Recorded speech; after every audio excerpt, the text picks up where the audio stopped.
دا دود چې ده په افغانستان او پاکستان د پښتنو چې څومره سیمې دي په دا سیمو کې دا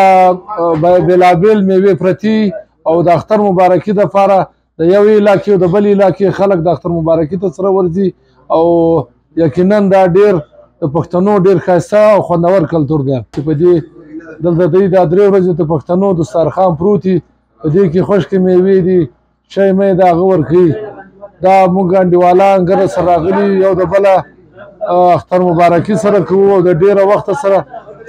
لیدلي هم نه وي بس ناسته ولاړه سره وکړو روغبړې سره وکړو سلام دعا سره د اختر مبارکي کوو دا د پښتنو کلتور دی او په دې کلتور یقینا ډېر خوندور کلتور دی او ډېر د حوصله افزایي دپاره یو د بل حوصله افزایي سره کېږي انډیوالان سره کې وینو او ډېر یقینا خوند کوي دا او دا دسترخوان تقریبا 3 ورځې مسلسل د پښتنو په کلتور کې اکثره په دا ګرد علاقو په پښتنو سیمې کې په افغانستان او په پاکستان کې دې کې د عزیزان قریبان راځي